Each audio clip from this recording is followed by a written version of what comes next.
This episode of the podcast is brought to you by our new sponsor, Impact Tactical. They're a tactical outfitter for first responders and military. Me, guys, personally, I can vouch for them and their quality service. I've used them for the last 11 years of my career. Be sure to check them out at impacttactical.com. That's MPAK tactical.com. And be sure to tell them that Two Cops, One Donut sent you. This episode of the podcast is brought to you by HRH Combat Arms. They can turn your vision into reality. They specialize in gunsmithing and Cerakoting. Your Cerakote specialist is Air Force veteran and retired police sergeant Paul Ware, aka the Sarge. He can Cerakote your firearms, auto parts, tools, even your sports equipment. This veteran-owned business is located at 5025 Saunders Suite 103, Fort Worth, Texas 76119. You can call them at 682-304-0363, and you can find them online at www.hrhcombatarms.com. That's www.hrhcombatarms.com.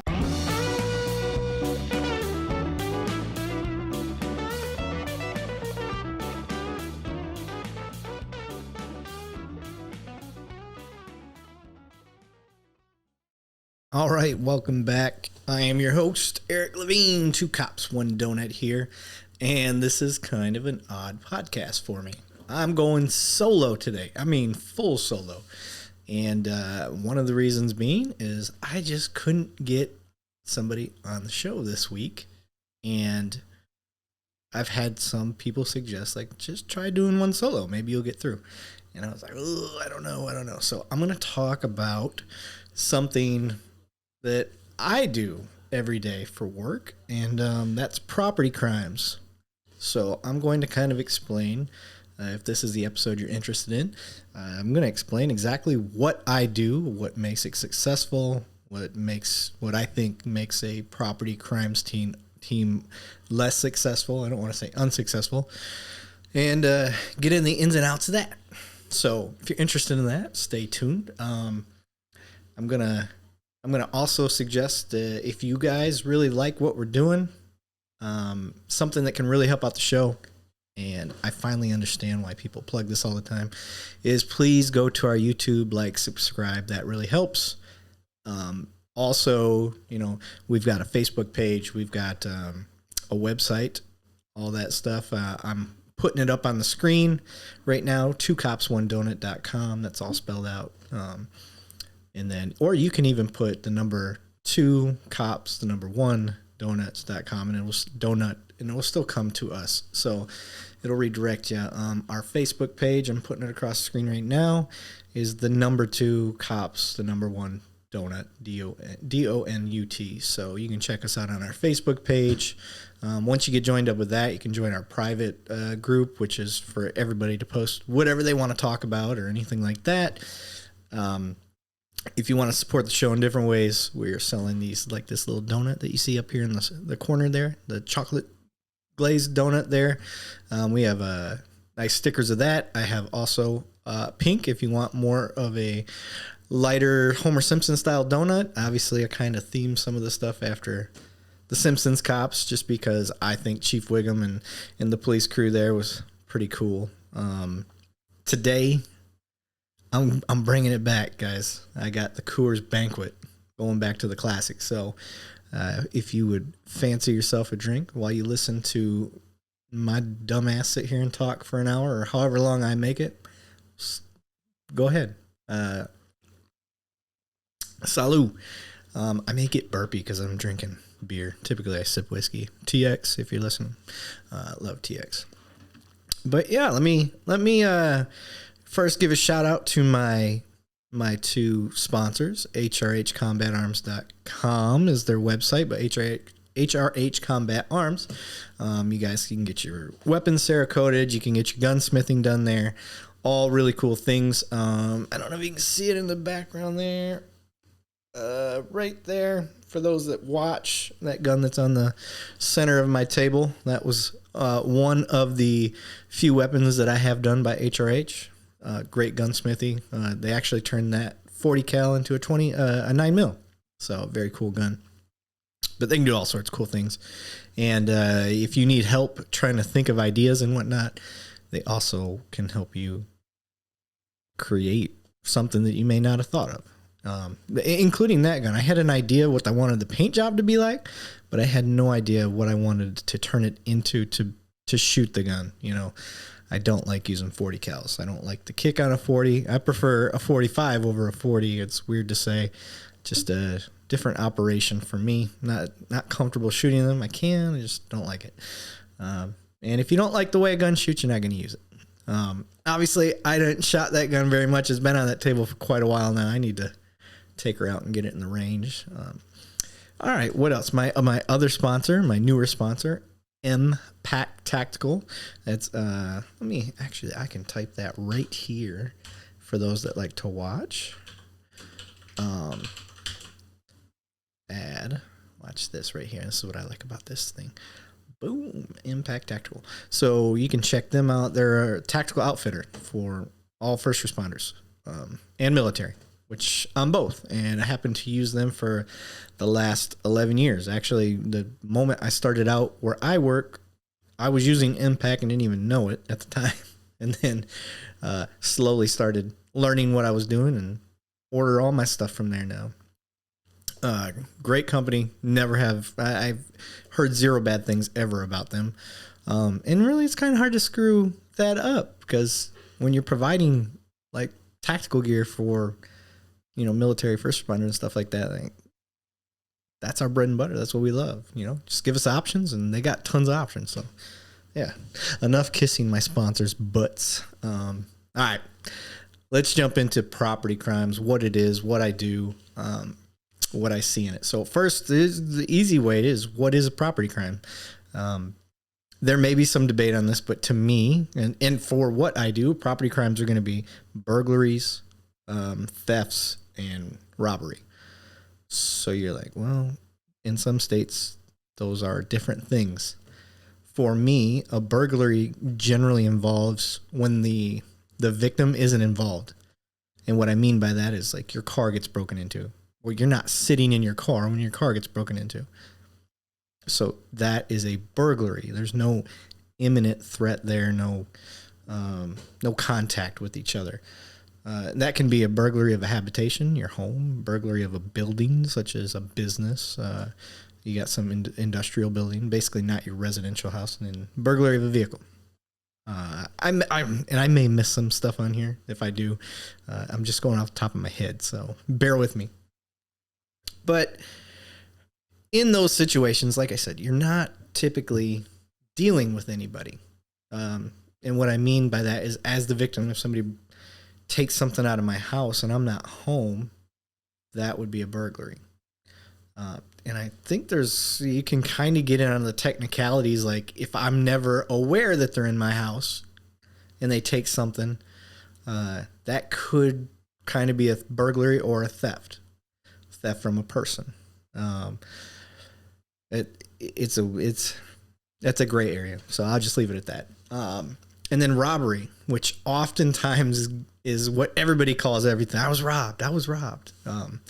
Robbery, at least my understanding of it, and I'm not going to claim to be a legal expert, especially if I don't have my law book right here in front of me where I got to read the offenses. But robbery basically implies putting fear of death or imminent death or serious bodily injury.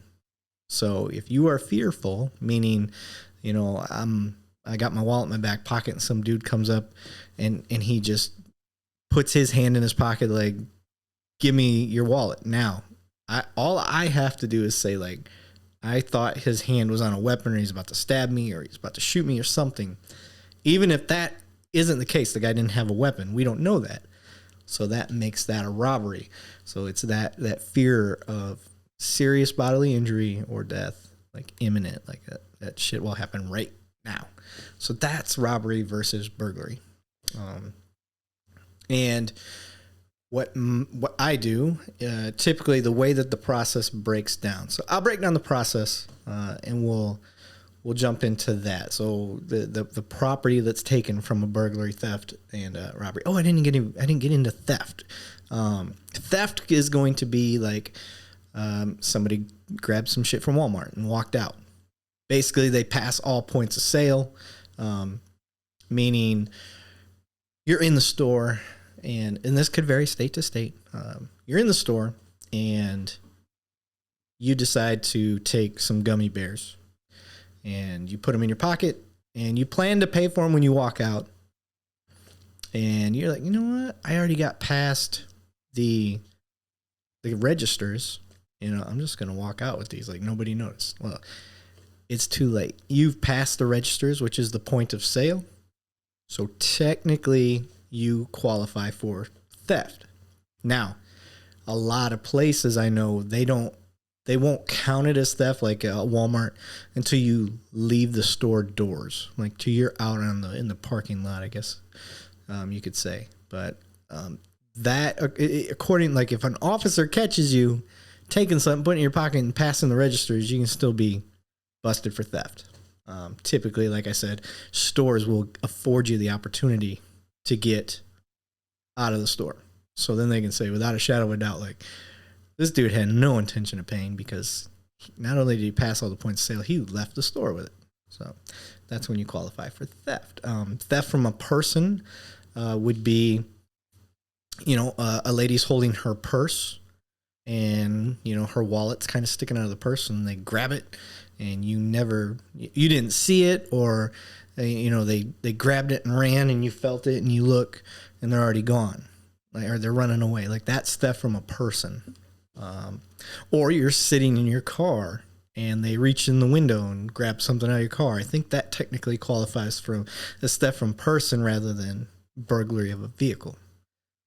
Like I said, there's certain things that are in a gray area for that.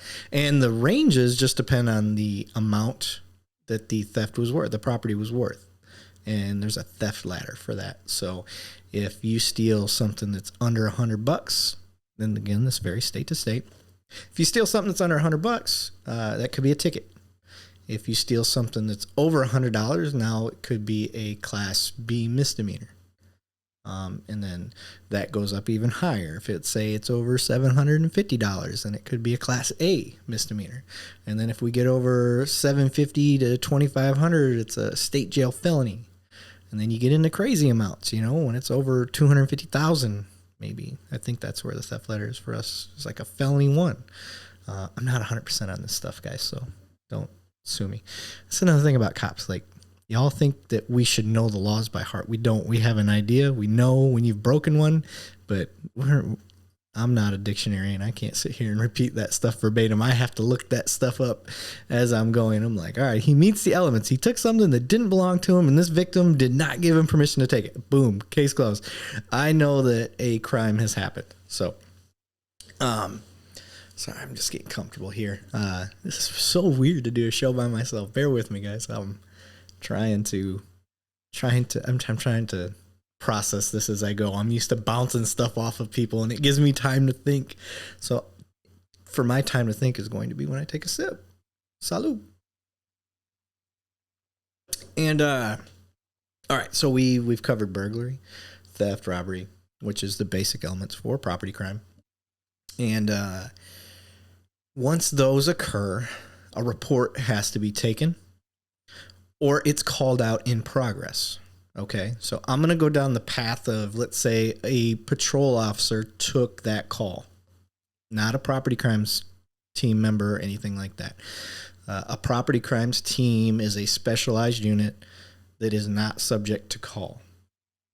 And what I mean is like a regular patrol officer like you would see out there, they are taking your calls. So you call out, Gladys next door left her trash can on your side of the driveway and you want something done about it. Like that call goes out and patrol officer comes and handles it.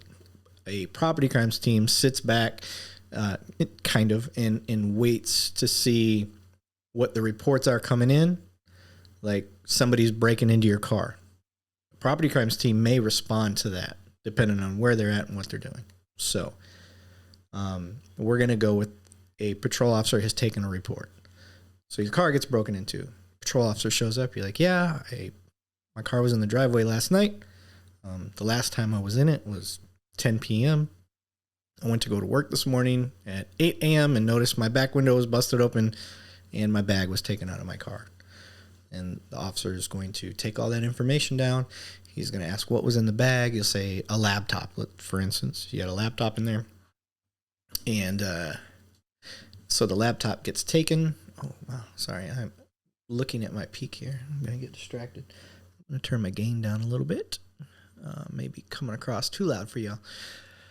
But so they get the make, model, serial number of your laptop. Hopefully, and this is a tip to everybody out there listening, please get an app on your phone that you can keep track of your passwords, your serial numbers, make, model of anything of value to you, like real value, like your laptop. If you got a MacBook Pro, those are expensive.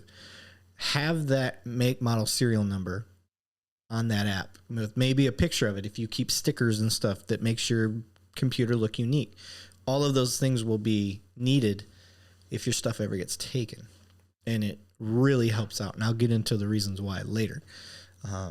Just how sophisticated the investigations can go these days. There's a lot of cool stuff out there for us to help get your stuff back. And that's why I love doing property crimes, because in a career, this narrow path of a career field for property crimes, for a long time, that the majority of that stuff goes unsolved.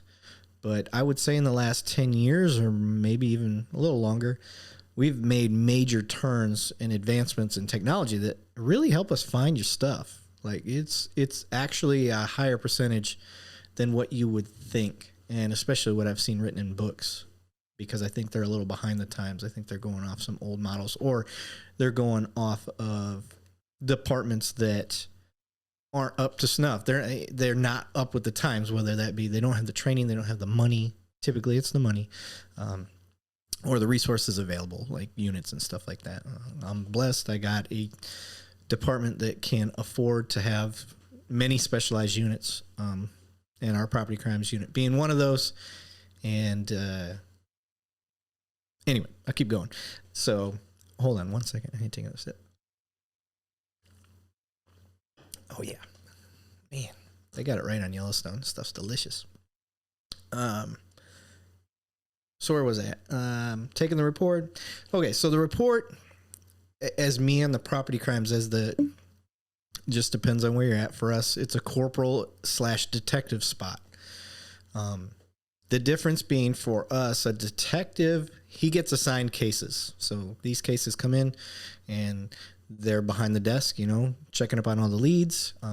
If they got to go out, they'll go get video from, your house if you got a Ring doorbell or whatever, and they can't get you don't know how to send it in or something like that. They may go retrieve the video from you. They may go to the field and show a lineup to you and come, ask you questions at your home, stuff like that. Just depends on how serious the case is. Typically in a property crimes, they're not going to come to your house unless absolutely necessary. Versus a homicide, they're going to go out and make face-to-face contact with just about everybody.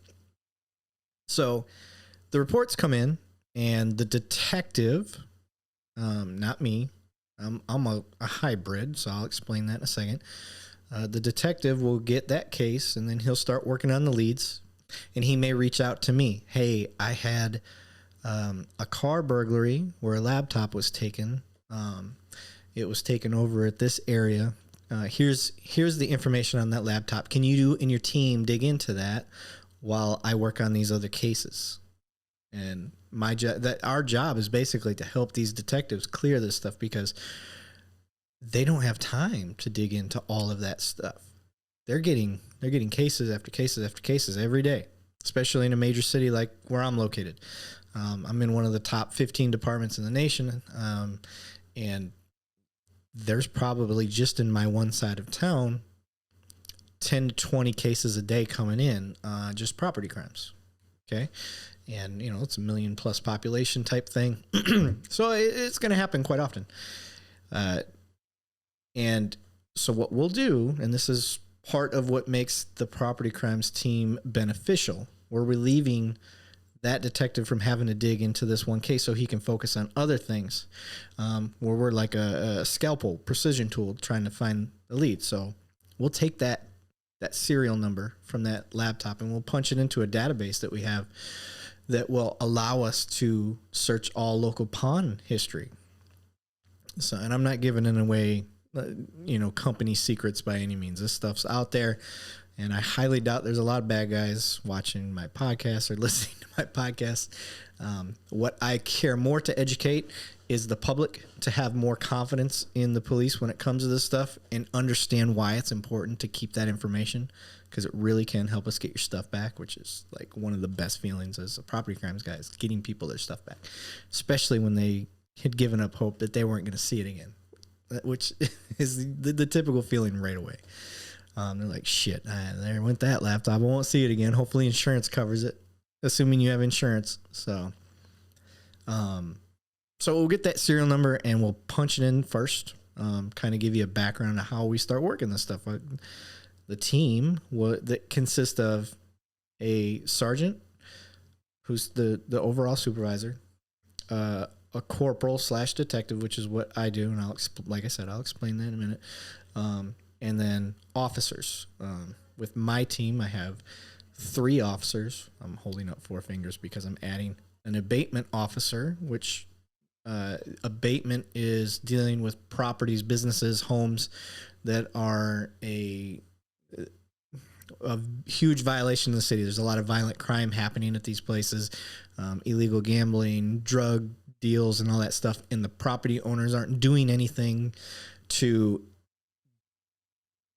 negate that or trying to help themselves. So if they don't show a history of trying to help themselves, that property can be, I guess it's called abated. I don't know. And city legal will get involved, and then they don't just shut them down. Like, you actually get so many chances to fix your place, and we'll tell you how to fix it, how to do things. And we work in conjunction with you because we want the businesses to succeed. If it's a business, we want them to succeed. So, but if they don't, if they refuse to, and a lot of times these places are involved in the illegal activities themselves, but if they're refusing to get better to help the community in the area, then they will get shut down, and that property will be forfeited and not given to police by any means. I don't want you to think that, but it'll allow another business to come in and purchase the place. And I won't get into what all the technicalities are because I don't know. I just know that abatement is a huge help to citizens when it's allowed. So I got an abatement officer, and we work hand in hand with each other, because if there's an area where there's a lot of burglaries that are occurring from a business, that a lot of violent stuff, drugs, all these things are hand in hand, and we kind of help each other out, learning the heartbeat of that area, because we're the ears to the ground, talking to people and making, good citizen contacts and getting information and things like that. So we got an abatement officer, 3 officers, and then 1 rotational officer that rotates in every 30 to 90 days from patrol. And you're like, why would you have a patrol officer rotate in every 30 to 90 days? Because our unit, our team is very heavy into investigating and investigating, and following up. And digging into leads deeper than what a regular patrol officer does. So it's a learning step for them. They take that patrol skill and they step it up. They're learning more skills coming to our unit. They start learning the warrant process. They start learning how to dig into leads better through social media investigations, talking to people on the streets in a non-officer manner. It's hard to explain, but when you don't wear that blue patrol uniform anymore, because we don't wear that, and you're working, you get to work undercover. And I don't mean like dressed up like a prostitute or anything like that. You're in a car, an unmarked car that nobody would suspect being a patrol car, or being a cop car, basically. And you watch, you kind of observe and report type thing. You follow people, it's just all this cool, it's kind of like spy work in a way. That's one way to describe it. That's one of the reasons I love it. Oh, I got bit by something. I don't know if you can see that on the camera. I'm itchy. Something probably crawled out of my new beard. My wife hates my beard, by the way. It drives me insane. She likes the way it looks, hates the way it feels. So I'm going to lose that battle probably very soon. I really like my beard. I want to keep it, but happy wife, happy life. and she don't like the way it feels, and I like kissing my wife. So I guess choices have to be made, guys. And like I said, she doesn't punish me for it by any means, but she definitely doesn't want it touching her face. So live and learn. That's all right.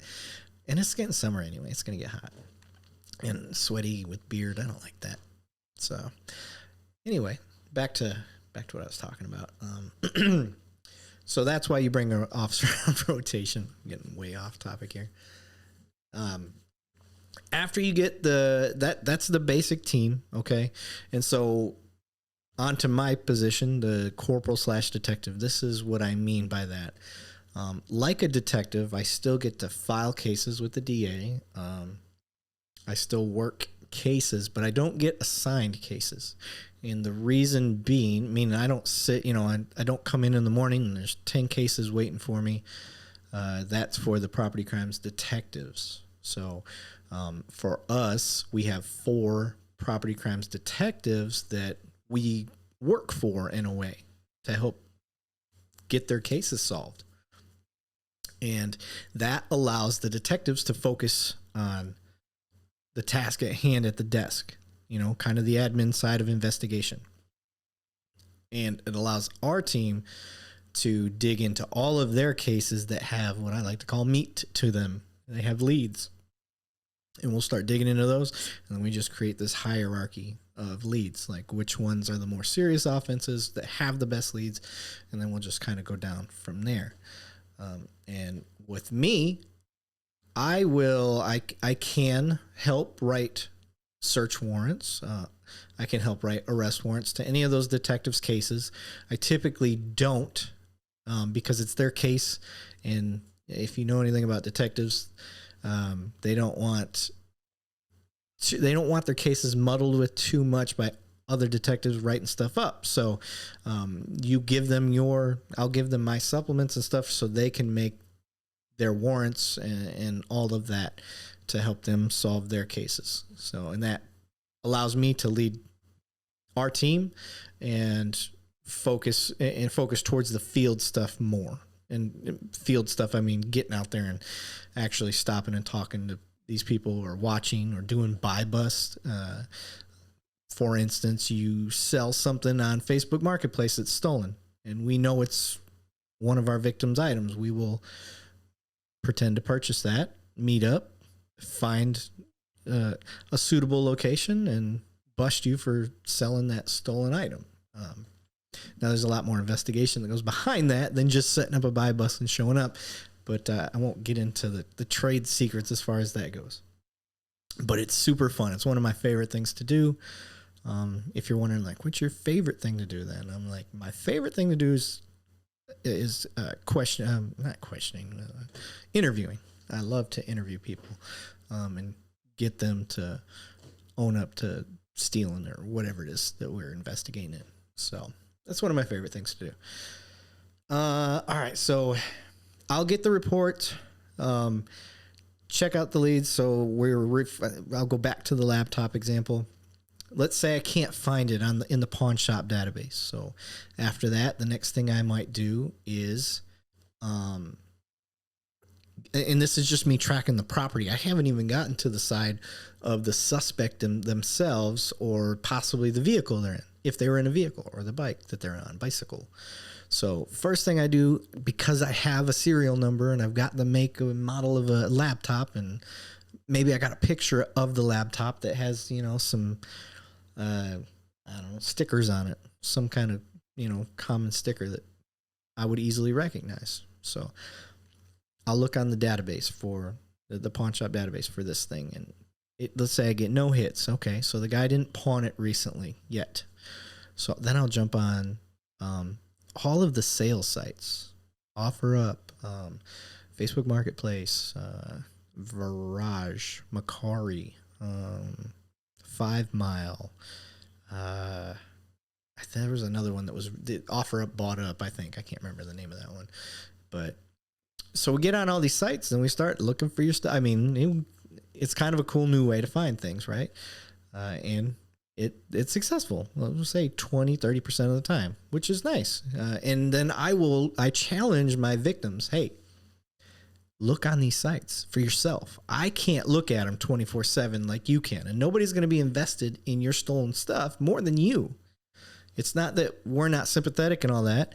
It's just there's other people that we have to help out as well. And if I go through and I look and I don't see it, and then I come back later in the day, I still don't see it, like, I'm moving on, because people's stuff keeps showing up. Now, the cool part about our pawn shop database is once I enter it in, if it does end up getting sold, I'll get an alert. It doesn't work that way necessarily with Facebook Marketplace and stuff like that. So you got to keep checking yourself. So yeah, we'll go down that road. Now, let's say I strike out on all of that. The next step is, did I get a suspect? Okay, so the car was broken into on this street, and there's a gas station at the corner. Cool. Sir, do you have any sort of cameras around your house? My neighbor has a Ring doorbell. Okay, cool. We'll go see that. Okay, it looks like a silver SUV passed by right around the time of the theft or the burglary. Okay, so then we go down to the gas station. Hey, you got cameras here? Yeah, I do. I just need to see this time frame that matches up with the car that passed by the house right next door during that time window. Oh, look, there's a silver SUV that pulls in. Oh, now I got a license plate. Run the license plate. Cool. Oh, it comes back to this person. Oh, what does that person look like? Oh, here's his picture. All right, cool. Let me look up that guy's pawn history. Okay, cool. He's got a pawn history. All right. Here's his license. And then it just all piles up real fast. So it's really cool.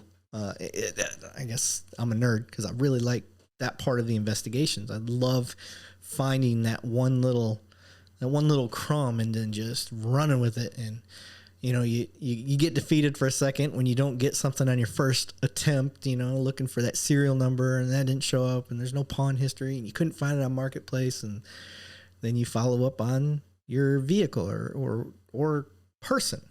So let's say I didn't get a car, but I got a person. Then I take a picture from what little video I got, and then I send that out to all the officers that I work with. And I send it out to all the patrol officers that are invested in those areas. And they're like, oh, that's, Tommy Two Shoes over there, and he's always breaking into cars. I know that guy. I've arrested him 3 or 4 times. All right, well, let's see what Tommy Two Shoes looks like, and I'll start comparing and running a criminal history on Tommy Two Shoes. And then sure enough, like, Tommy Two Shoes just got released from prison. He lives 2 blocks away. That's a pretty good suspect. So then we'll go out and maybe follow Tommy Two Shoes or look him up on social media. We might have missed him. He may be selling somewhere else. So there's just all these different ways to start digging into these leads. And yes, I am talking to citizens about this, but I'm also talking to other officers that may be listening, because one of the things I learned becoming a detective is so many other detectives have these insane skills. I mean, just on how to investigate things. I didn't invent any of these ways. I learned them from other people. So other officers out there listening to me, and you're completely capable of doing all these same things even as an officer. That's a cool thing to have.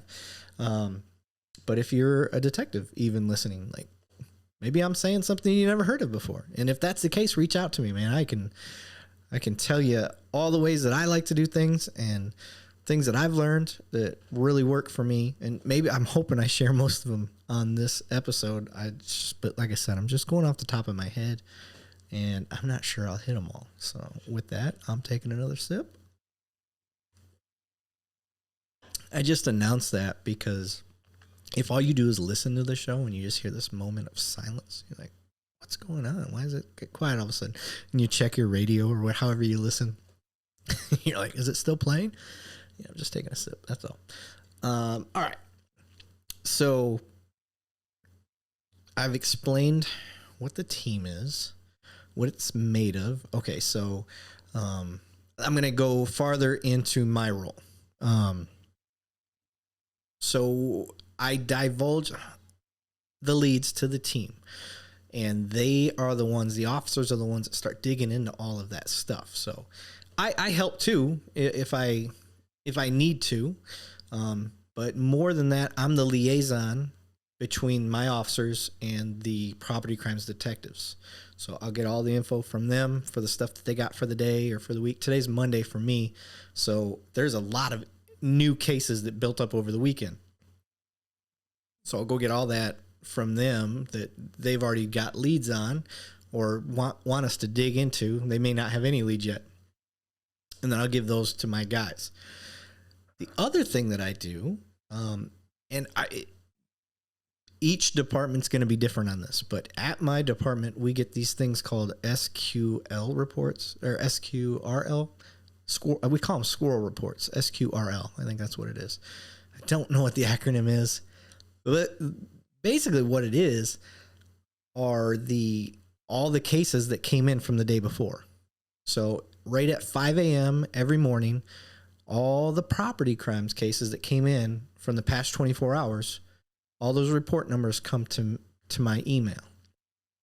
And what my job, another job that I do, is I go through and I look at all of those cases, whether it's a burglary of a hab, a stolen vehicle, a robbery, theft, all of the property crime stuff. And then I start seeing if there's any trends, if there's 7 burglary of a vehicle in this one beat, like I'm just making up a beat, George 13, like that's the name of that beat.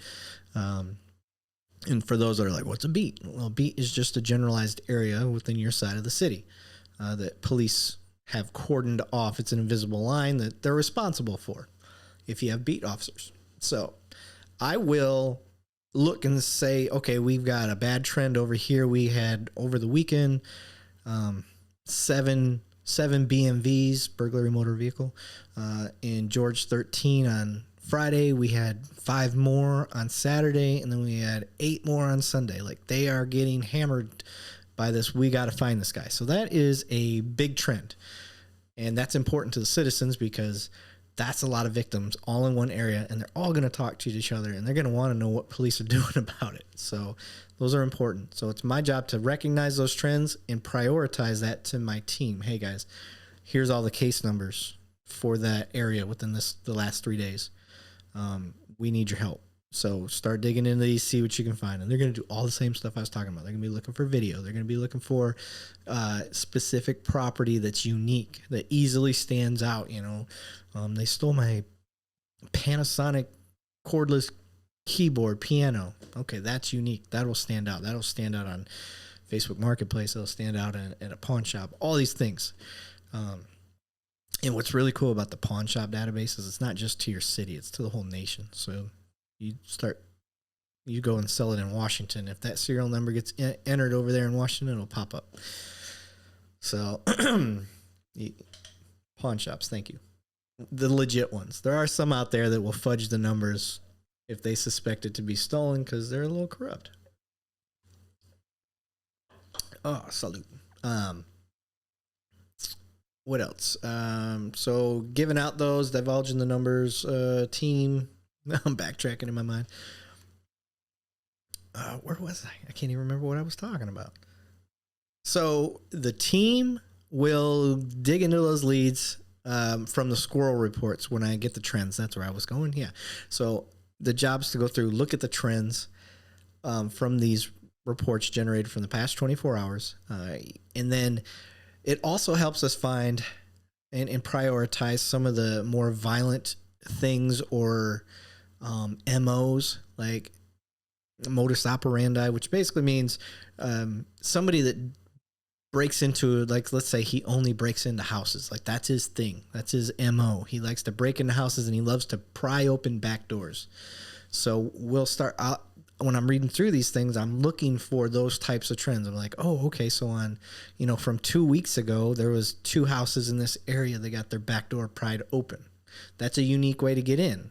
Some people just kick open doors. Some people break windows, but prying a door open is very specific. So it could be related. So then I get 2 more this weekend. I'm like, all right, now I'm going to relate, those 2 from the previous weeks and then this week, and then put that down and just keep track of those things on either spreadsheets or, a Word document if you want to keep it real simple, and start seeing those areas as hotspots and things like that. We have a crime analyst that also does this for us. But if they're not available and you aren't keeping yourself up, in my position as the corporal, if I'm not keeping myself up to these trends through my own research, that stuff could go neglected and not noticed, and you may miss a big picture later on. So you go through those reports. I'm trying to think of the other things that we tend to look for. The way that I'll break it down is the beat, meaning the area that the crime happened, what the offense is. So we'll say burglary of a vehicle, the case number, which obviously is important. So you can go back and reference the report if you find out more information. And then the address, because officers checking that stuff out are going to want to know the address, the date and time that it approximately occurred. If there were any leads listed on the report itself, such as, the homeowner has a video of the offense, so I'll put that stuff in, like, video available upon officer's request. And then what was taken, suspect description, and that's kind of the meat and potatoes of what I'll put in for each case, because I'll go through and I'll look at each case. Now, if it's a case that is kind of, it doesn't really fit under the umbrella of something we need to investigate, such as a family violence issue, boyfriend, girlfriend split up, they argue, they have this big domestic blowout, and he goes in and I'm taking my CDs back, and he takes the CDs and she claims he stole them. We already know who the suspect, air quotes, the suspect is. Their CDs, we're not going to find them, more than likely. And it ain't worth digging into for us. There's so many other things, and that's just, if there's absolutely nothing going on, okay. And that's the only thing we have to play with that day. I guess then we would go looking to go try to make contact for that guy. Maybe we can get the CDs back by just having a conversation. But that's really not the scope of our job. We'll leave that for the detective that owns that case. And that's the other thing I want to point out and make sure people understand. When I'm reading through these Sql reports, those aren't our cases. They have yet to be assigned to detectives. And those will all be assigned to property crimes detectives, the ones that we work for, in a way. I don't want to say that we work for, because if they listen to this, they'll be like, yeah, I'm your boss. Like, they'll give me shit at work. We work together. We work as a team for the common good. Cheers. And so once I get through and I go case by case, looking for all these trends and putting all that information that I told you about, I'll put a little paragraph at the top.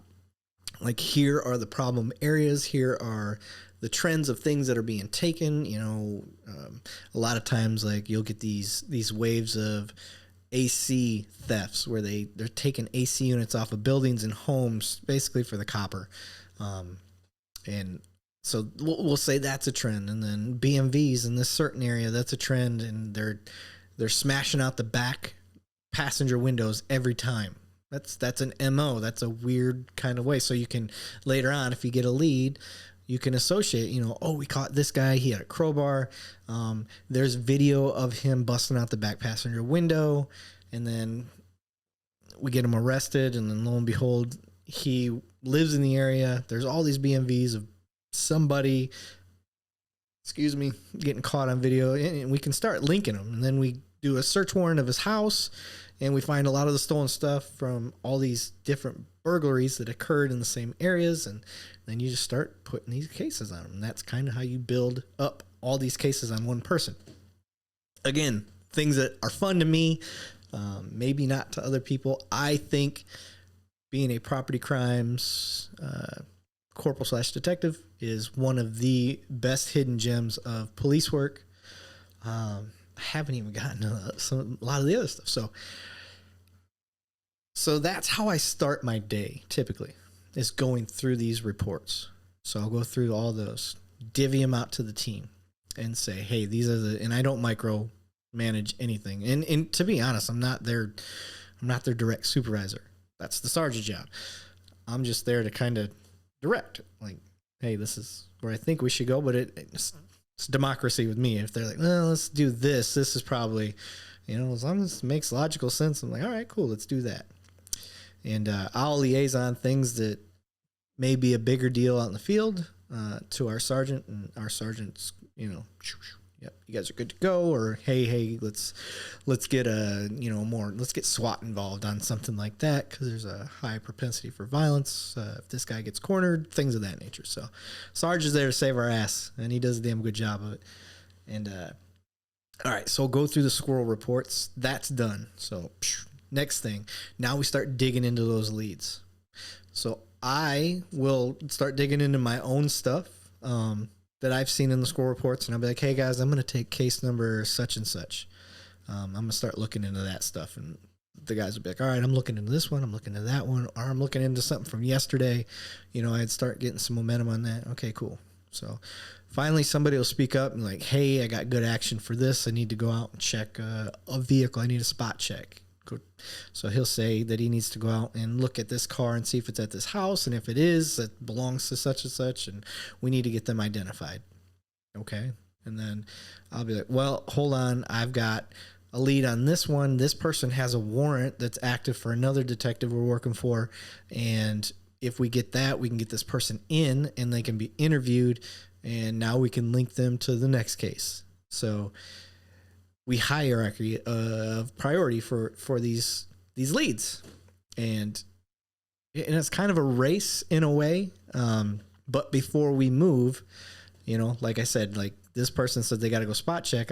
I may be like, all right, cool, you go spot check. I'm not quite done with this one, and he doesn't need a team with him just to drive by an address to see if a car is there. If he sees the car and I haven't finished up with what I'm doing, I drop what I'm doing, the team goes out, and we start setting up shop, whether it be with undercover cars and some marked units off in the distance. We, try to make sure things are safe. We wait for that car to leave, make sure the person that gets in kind of matches the description of the person we're looking for, and then we will pull them over on a traffic violation. And we don't make up a traffic violation for anybody that's like, oh, you just make it up. No. Just wait for a traffic violation. If it doesn't happen, then we can't stop them. That's happened. Follow them to a store, follow them back to their house, and we never got to pull them over because they didn't have a violation. We don't have a warrant for them, so there's nothing we can do about that. You just fish another day. And for officers out there that, they're like, I know this is the person. Okay, you may know, but relax. You're gonna get them. You're gonna get them eventually. Just don't rush it. Don't do anything stupid. Don't let it's at the end of the day, it's just part of the job. And it's just be patient. Patience, young Padawan.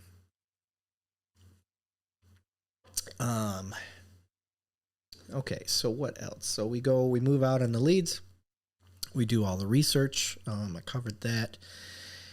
I made some notes over here. Oh, okay.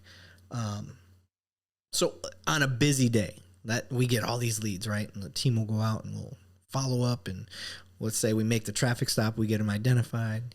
Part of that job is to get with those detectives. Hey, this is your person. The detective has that case. Hey, this is your person, and this is all their information and whatnot.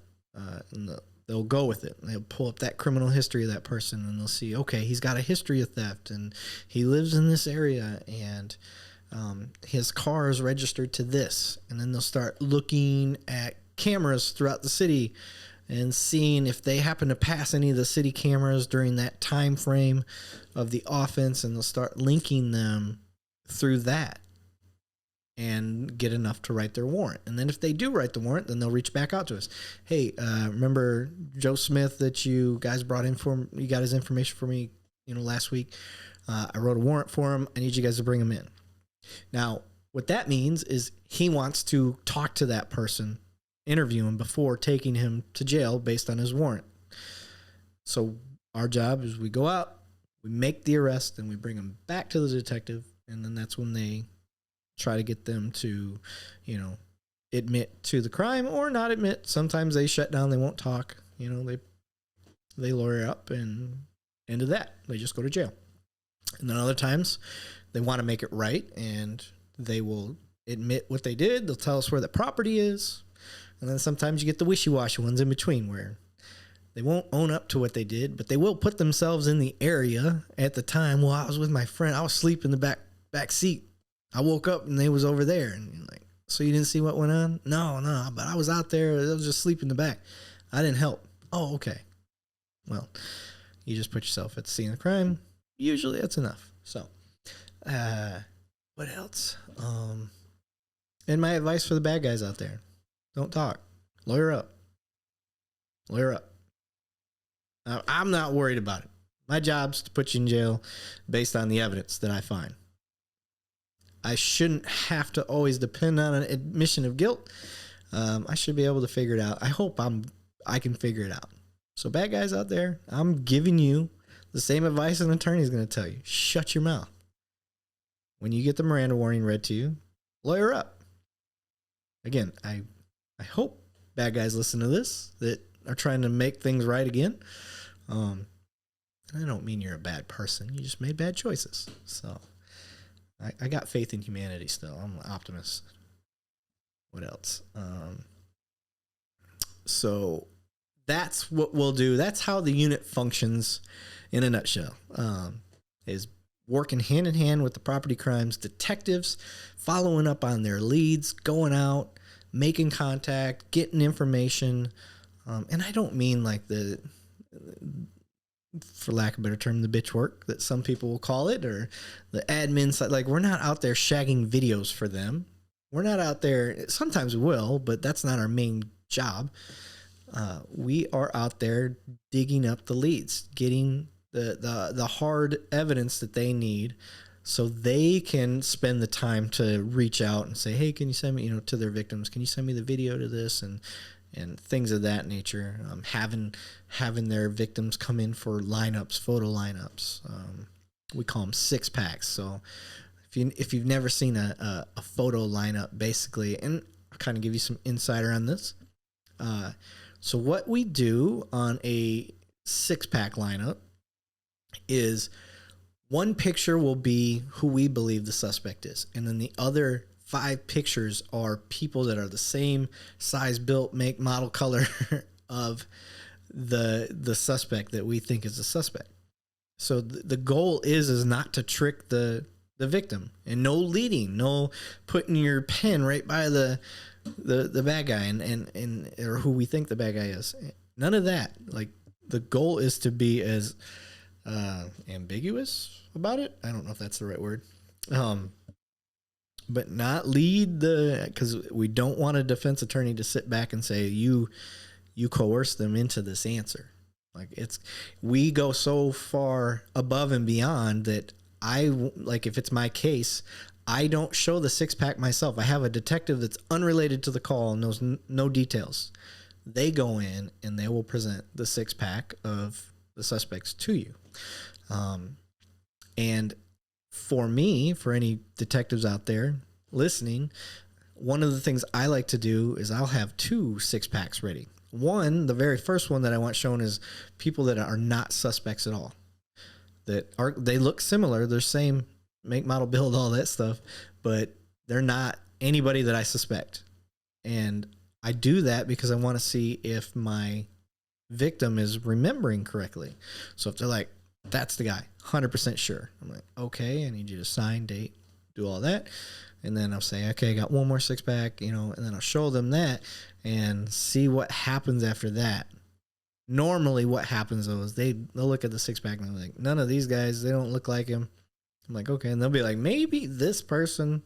And I'll say, like on a scale from 1 to 100%, like, what do you think that person? It's like 20% sure. Like, okay, cool. All right, got one more 6-pack. Tell me what you think. And they'll look and they'll be like, that guy, 100%. Like, it's usually pretty damn quick when they're certain. So that's how those lineups work. I have never seen a in-person lineup ever. I've only seen that on TV and in New York. It's always New York-based TV shows that I see that on. They're like, line up. And I always think of Brooklyn Nine-Nine. And they're like, he was singing a Backstreet Boys song. He starts singing the line. He's like, all right, number one, finish this part. And he goes through. He's like, tell me why. So fucking funny. Oh, my God. Yeah, my voice is terrible, by the way. So that's how six packs work and lineups work for where I'm at. What else? Finished up the cases for the property crimes detectives. And okay, so now you got the bulk of how a property crimes team works for me. There are other ways that other property crimes teams do it. And I'll explain it, and I'll tell you why I think one works better than the other. It doesn't mean I'm right. It's just what I've seen in my experience. And like I said, subject for change and opinion based on other people's experience. So instead of the property crimes team being out in the field mostly, following up on leads for property crimes detectives, the officers on that team will get assigned cases just like a detective. And they will work that case just like a detective. But they'll be responsible for going out and following up on their own leads. Now, you're like, okay, well, why don't they get paid like a detective? Well, the difference being is they can't file the case themselves. So they'll build the case up all the way to the point of even writing the warrants. Officers can write warrants. I don't know if you're aware of that, but they can write, any peace officer can write their own warrants. So the property crimes officers that are there will write the warrant. They'll get all of that. And they will put that case file, the digital case file, together, and then they'll pass it off to the detective of the property crimes detectives, those four that I was talking about. They'll pass them on to those, and those guys will basically take a sealed package there and just file the case for them. And that's how they work. So the majority of their time is also spent in the office. And I guess I need to explain this part. For me, and the way that my unit runs it, let's say you're one of the property crimes detectives, and you're like, Lavigne, I need you to get your team. I wrote a warrant for this guy, John Smith. Can you guys go out and get him? Yes, we'll go out. I'll make a plan. This is where he lives. Let's go out there, get some UCs on the house. We'll do a traffic stop if he leaves. And then, execute the warrant there. We get the car pulled over, and all of a sudden we realize the car's loaded down with stolen stuff. We'll say Home Depot property. Still got the stickers on them and everything. We know that they're stolen. So we'll get the serial numbers, call Home Depot up. Hey, can you check and see if these are stolen? Yeah, they're stolen. Okay. Was there a report made? No, there's no report. That stuff just got taken today. All right, cool. Well, that's a new case. So rather than take that case of this new stuff and giving it to the detective that you just rounded up a warrant for his guy for and dropping a completely new case in his lap, that's where I'll step in, because I was there during the whole thing. I was there before a patrol officer was there. I was there before anybody else, as well as my team. So my team will write up that initial report. They'll assign the case to me as the detective, and then I will file that case and write warrants based on that case if I need to write warrants, or if I can make an on-view arrest right there, and then I'll file the case. So the difference being, if you're like, what do you mean file the case? So if we arrest somebody for an offense that we know just occurred, they can go directly to jail. Versus if I get a report that you had taken a bunch of stuff from Home Depot the day before, and I look at video and I see, okay, that's John Smith. I've seen John Smith before. I know him. I've arrested him before. Well, that doesn't mean I can just go arrest him. I have to write a warrant. So when you have to write the warrant, that has to go to the judge. The judge's got to approve it. Once he or she approves that warrant, then we can go arrest him, and then the case can get filed with the DA. Versus if it's an on-view arrest, all I got to do is, boom, here's the report. Here's the elements of me as a detective of why it was an on-view arrest. And then, bam, I push it right over to the DA. It's a lot faster. On-view arrests are a lot better for detectives to file versus anything that has to go to warrant because that takes longer. I was looking at that bag down here. For those that can see, I was like, is that a bag of coffee that I put down there? No, it's my boot shining kit. I'm an idiot.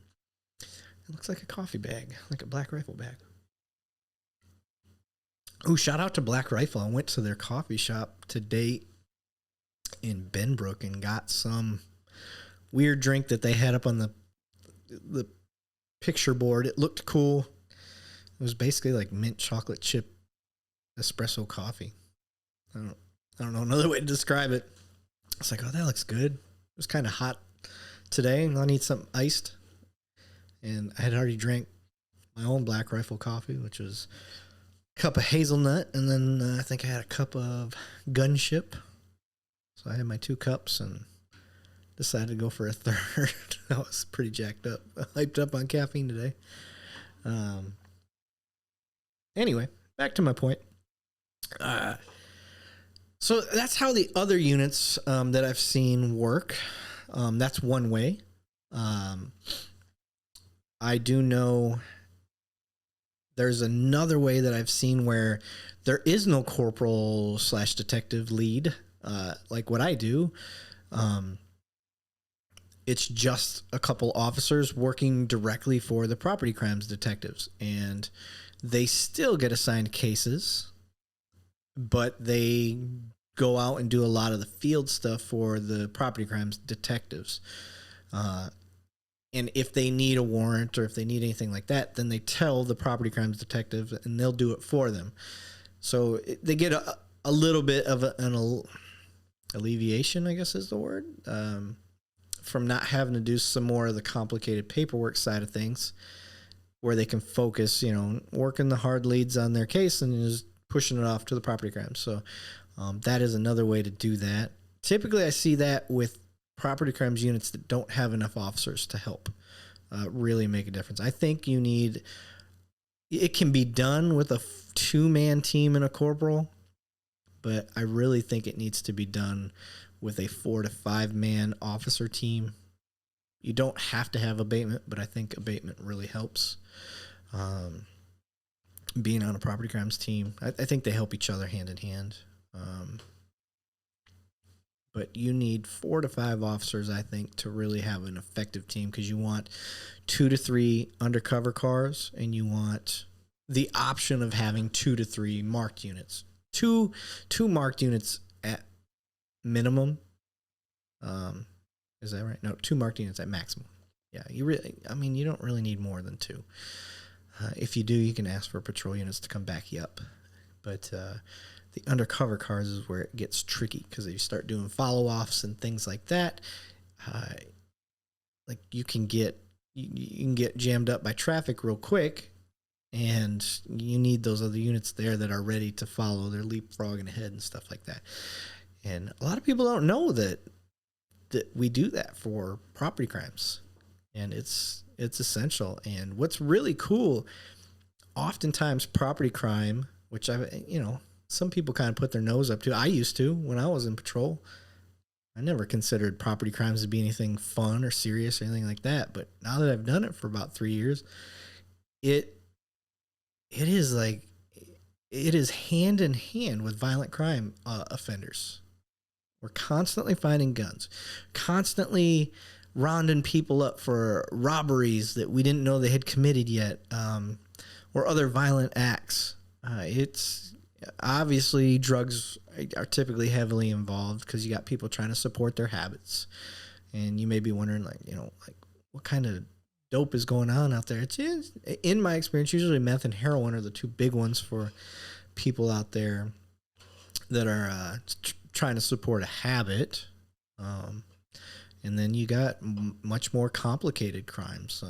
Currently working with one that is a state to state. They're taking rebar, which, I won't get any specific details on this, but we're talking $1 million worth of product from several different companies, across state lines. It's kind of based on deception and fraud at the same time. I don't have a lot of fraud experience. Fraud is a nightmare for detectives because there's not a lot of training on that unless you are a fraud detective specifically. And that is a crime that is in abundance. And it a lot of times is not even happening from your state. So how do you prove that? That's a tough one. So, all right. So I've talked about how the unit that I've worked with, the experience I have with that, how another unit works it, and how I've seen a 2-man unit work it. So if you got minimal people, if you only got 2 officers, it can be done. It's just, you got to scale back a lot. But if you get a good, like to me, having 4 or 5 officers, that's a great team. That's a little saturation team, and you can do some good stuff. Now, I recommend having your property crimes team on a day shift. And you're like, what? All the property crimes happen at night. Yeah, exactly. You're not going to catch a lot of crimes in action. Like in a lot of the investigation side, you can't do at nighttime. Businesses are closed, or the employee, like the stuff you need to find out, most of the time you're going to find out during the daytime. So if you got an option, let your more specialized units, like your zero tolerance or whatever you call them, narc, gang, your saturation teams that benefit more because, narc and gang activity happen more at night. The daytime property crimes, in my opinion, because I've worked both nights and days, you can solve more faster in the daytime. It sounds counterintuitive, but that's the experience I've had. I've proven it with my own little fishbowl a couple of times. We had some people going around stealing rims off of specific vehicles, and they were hammering the hell out of the city on my side of town for a couple months, and we were directed to work nights for that. So we did, and we're out there trying to guess where they're going to hit and hope a call came out saying that they're over in this area. And you try to investigate that stuff at night, and we couldn't get a hold of people that we needed to get a hold of because either the shops were closed or the people weren't, they weren't at work because they worked during the daytime when this stuff happened to them, and all these other factors. And the day we got put back on days, we solved the case.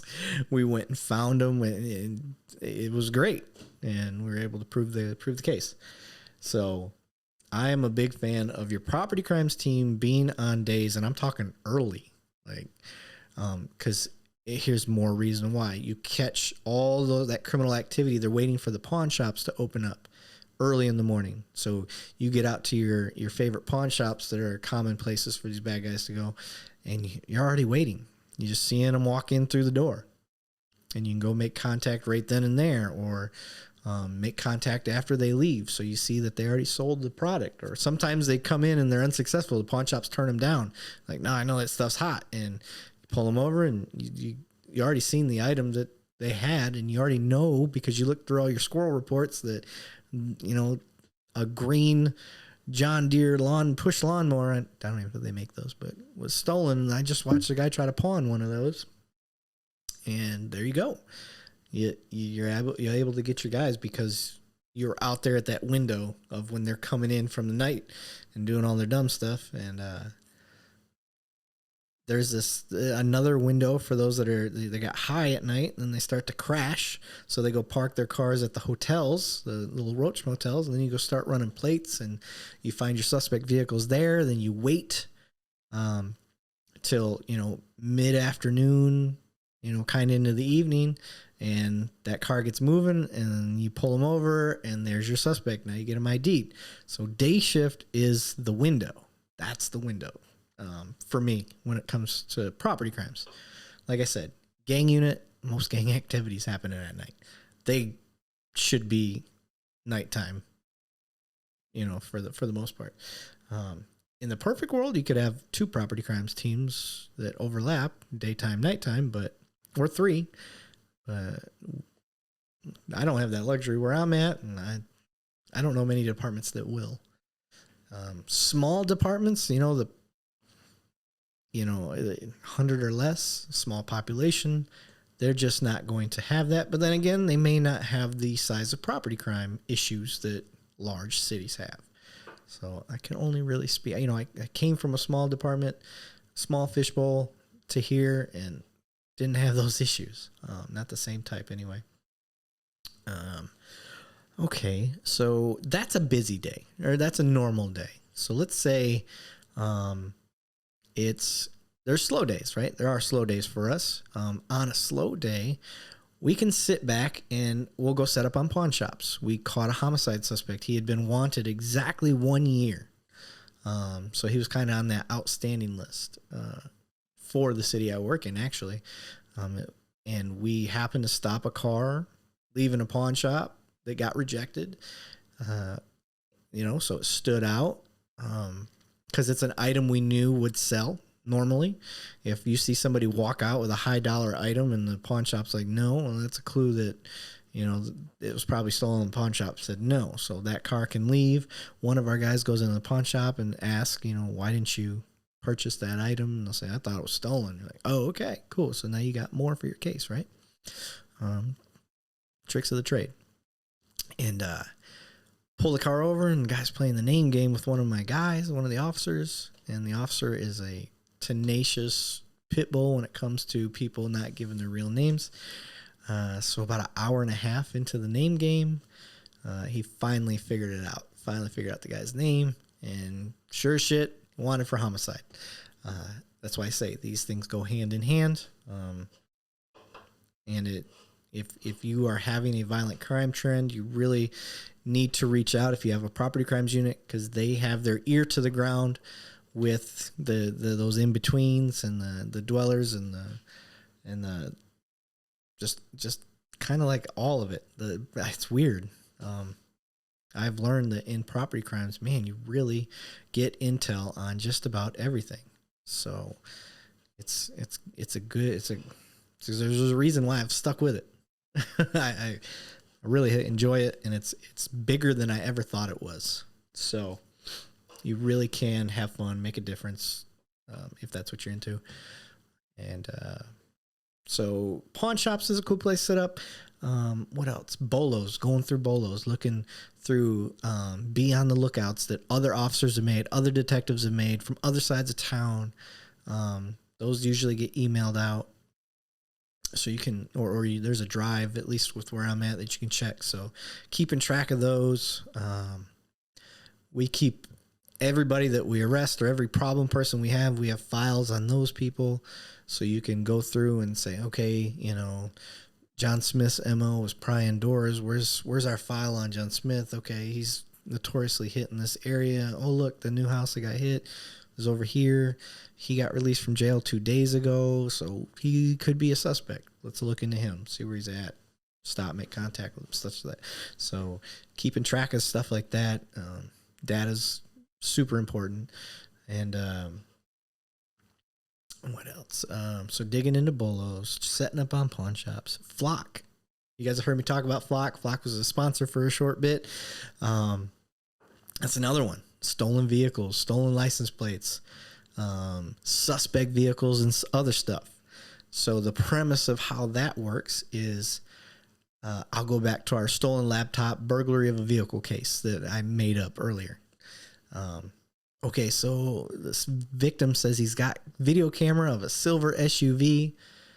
We go up to that gas station. We got a license plate. Now we enter that license plate into Flock. And Flock's camera system will keep track of everywhere that license plate hit that passed the Flock camera. And Flock cameras are always set up in public areas that any person would have a reasonable right to film. That way we're not violent, and it's not filming into people's houses or anything like that. Did I say filming anymore? It's not video recording in people's houses. It's on the public streets, aimed at public streets and stuff like that. So anytime that car in the last 7 days, I think that's as far back as it goes, maybe 30 days. I think it's 7 days. I can't remember. But let's say it goes back 7 days, you go back and sure as shit, that vehicle passed, a block away, 5 minutes before the crime happened of the prying of the back door. So now you got all your links. Like, that car was in the area. I know it's owned by this guy. He's got a history of prying open doors. He's just got released 2 days ago. I got enough to write a warrant on this guy.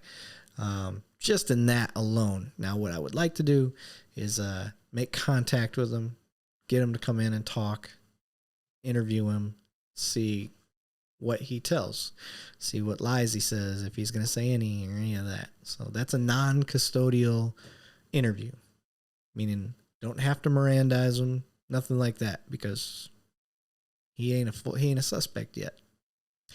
I might want more. I might not think I have enough to write a warrant on that.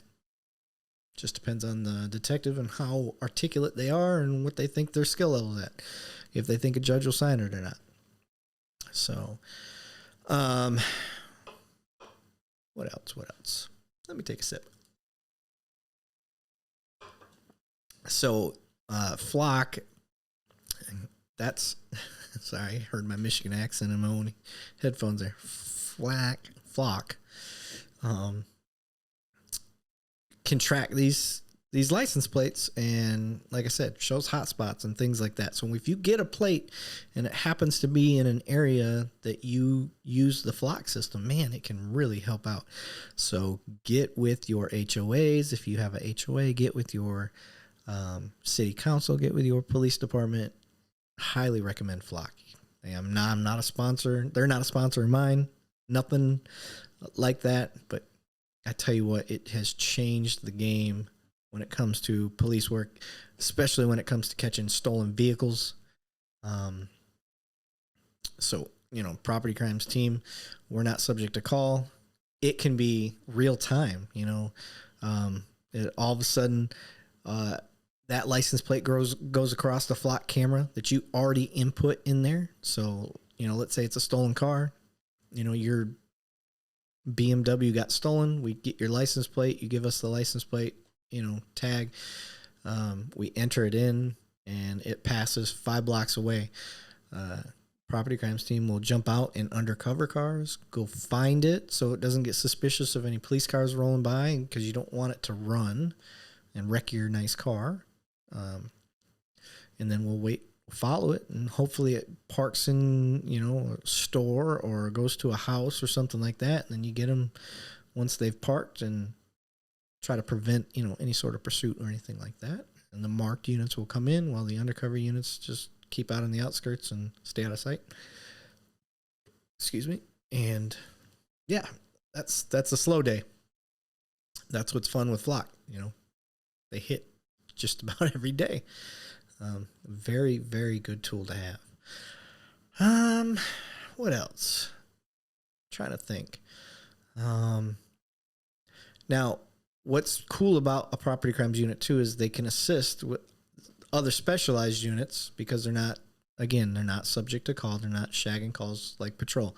So if gang calls out, or if the intelligence unit calls out, or the directed response unit, which is like a saturation team that's for violent crimes and stuff like that, we can be utilized as an assist.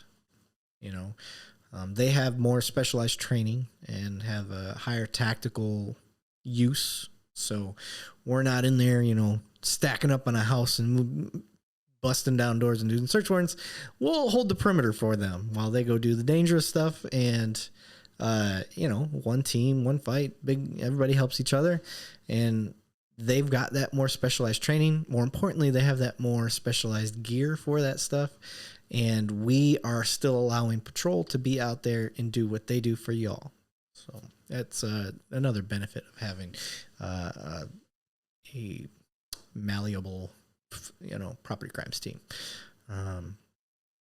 And I think that's all I really got for that. I brought 2 beers in here, and I've only been on about an hour and a half, and I've only finished this one.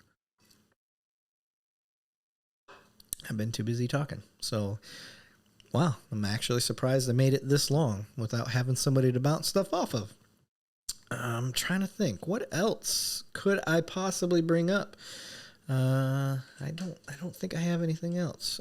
So if you've been enjoying the show, guys, please get somebody. I'm trying to get to that 1,000. What do you call it? 1,000 subscribers. That would really help out the show. Things coming down the pipe. I forgot about this. 221B Tactical is going to be coming on the show. I don't have a date yet. It's going to be mid-May. I know that for sure.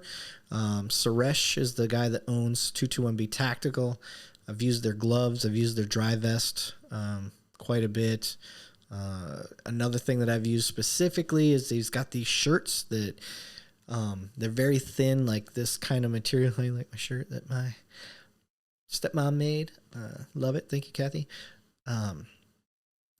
They've got these shirts that the sleeves are windproof, but the body of it that goes under your vest is like breathable. So that wind doesn't cut through on your arms. And you could sew your patches on there however you want.